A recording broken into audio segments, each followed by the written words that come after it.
ഏറ്റവും പ്രധാനപ്പെട്ട ഒരു ചോദ്യം, മറ്റൊരു ചോദ്യം, ഹർഷിത് റാണ എന്ന കളിക്കാരൻ. ഈ രണ്ട് ടീമിലും ഈ ഏകദിന മത്സരത്തിലും T20യിലും അവസരം കിട്ടിയൊരു കളിക്കാരൻ ഹർഷിത് റാണയാണ്.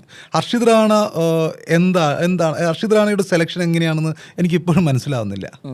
അതുപോലെ തന്നെ ഇത് സ്വാഭാവികമായിട്ട് ഈ ഇന്ത്യൻ ടീമിലെ സെലക്ഷനുമായി ബന്ധപ്പെട്ട് നമുക്ക് ഒരുപാട് ചോദ്യങ്ങളും പിന്നെ അതിലെ പൊളിറ്റിക്സ്, അതിലെ സ്വജനപക്ഷപാതിത്വം, ഇഷ്ടക്കാരെ കുത്തിനിറയ്ക്കുന്നു. സ്വജനപക്ഷപാതിത്വമാണ് കൃത്യമായിട്ട് എനിക്കിതിൽ ഫീൽ ചെയ്യുന്നത്. പല കാര്യങ്ങളിലും ഇപ്പം നമ്മളിപ്പം സർഫറാസ് ഖാൻ നമ്മൾ മുമ്പൊരു ചർച്ചയിൽ പറഞ്ഞിരുന്നു, ടെസ്റ്റ് മത്സരത്തിൽ ഗംഭീരമായിട്ട് അരങ്ങേറിയ ഒരു മനുഷ്യനാണ്. പക്ഷേ ഇപ്പോൾ അദ്ദേഹം ഇന്ത്യൻ ടീമിൻ്റെ റഡാറിൽ പോലും ഇല്ല, സെലക്ഷൻ്റെ റഡാറിൽ പോലും ഇല്ല.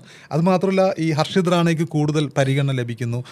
ഇപ്പോൾ രണ്ട് ടീം ആയിക്കോട്ടെ, ഈ T20യിലും ഏകദിനത്തിനും രണ്ട് ടീം ആയിക്കോട്ടെ, പക്ഷേ സഞ്ജുവിൻ്റെ യഥാർത്ഥ ഫോം എന്നുള്ളത് ഏകദിനത്തിലാണെന്ന് നമ്മൾ കണ്ടിട്ടുണ്ട്. പക്ഷേ അദ്ദേഹത്തിൻ്റെ ഒരു ബാറ്റിംഗ് രീതി ഷിഫ്റ്റ് T20യിൽ മാത്രം പരിഗണിക്കുന്നു. അങ്ങനെ ഒരുമാതിരി തീരുമാനങ്ങളൊക്കെയാണ് ഗംഭീർ കോച്ച് അതിന് ശേഷം എനിക്ക് കാണാൻ സാധിക്കുന്നത്.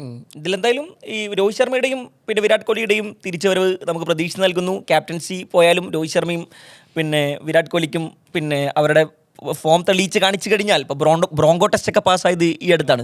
ബ്രോങ്കോ ടെസ്റ്റ് രോഹിത് ശർമ്മയെ ടീമിൽ നിന്ന് പുറത്താക്കാൻ വേണ്ടിയിട്ടാണ് എന്ന രീതിയിൽ ചർച്ചകൾ നടന്നുകൊണ്ടിരിക്കുന്ന സമയത്താണ് ടീമിലെ എല്ലാവരെക്കാളും മികച്ച പോയിന്റോടുകൂടി അദ്ദേഹം ബ്രോങ്കോ ടെസ്റ്റ് പാസ്സാവുന്നത്. അദ്ദേഹം ഫിറ്റാണ് ഇപ്പോഴും എന്ന് പറയുന്നു. ഇനി കളിക്കളത്തിൽ കൂടി അദ്ദേഹം ഫിറ്റാണ് എന്നുണ്ടെങ്കിൽ അടുത്ത ലോകകപ്പിലും രോഹിത് ശർമ്മയും വിരാട് കോഹ്ലിയും നമുക്ക് കാണാം എന്ന് പ്രതീക്ഷിക്കാം. ഇന്ത്യൻ ടീമിൽ ഒരു തലമുറ മാറ്റത്തിൻ്റെ സമയമാണിത്.